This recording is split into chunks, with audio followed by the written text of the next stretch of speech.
You know, one thing I can't stand is to hear people talk about what they would have did during slavery, or what they wouldn't have tolerated during slavery, or what our ancestors didn't stand up to during slavery.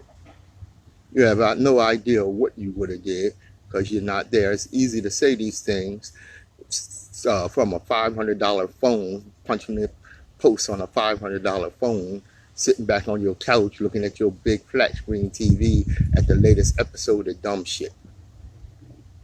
Easy to say that. What our ancestors didn't do, like our ancestors didn't fight back. You know, there were over 200 slave revolts. Unfortunately, all of them ratted out by black people. That's a historical fact. Sorry. You know, Harriet Tubman, Frederick Douglass, Denmark Vesey, Nat Turner, they were not aberrations. They were not exceptions. They were the successful ones that we heard about, or the ones that we heard about. Nat Turner and Denmark Vesey, of course, were ratted out. But these were the ones we heard about. They fought back. They weren't the only ones that fought back. You had some slaves that fought back to the extent that they backed their slave masters down. Talk about what you would not have done. I'm not going to tote that bale or pick that cotton. Everybody that got off the boat said that. Let me tell you something. That whip hurt. Real talk. That whip hurt. You talking about on the first lash, cutting your skin open. And then after they beat you, rub salt on the wounds. That hurt.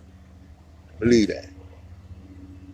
Even those that suffered these horrors still fought back.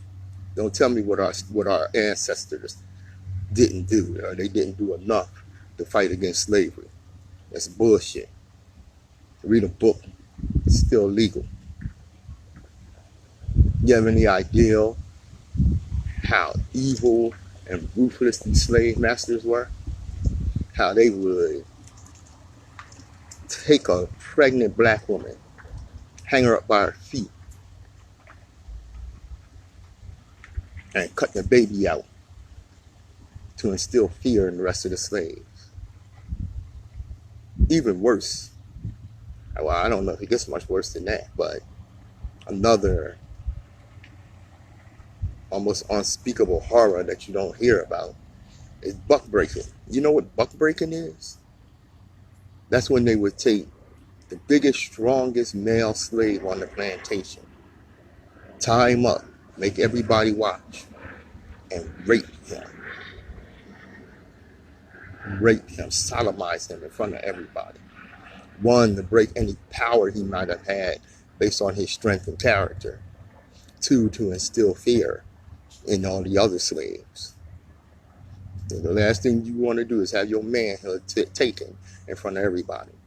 This is how evil, this is what monsters these slave owners were. This is what our people, our ancestors were up against. And you're going to sit up here and tell me what you would have did or what you wouldn't have tolerated? And like I said, that whip hurt.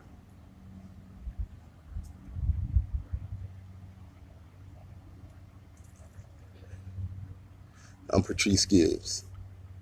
Join me on the Open Eye, Saturdays at 11 a.m. on 95.3 FM. The Open Eye, more than radio.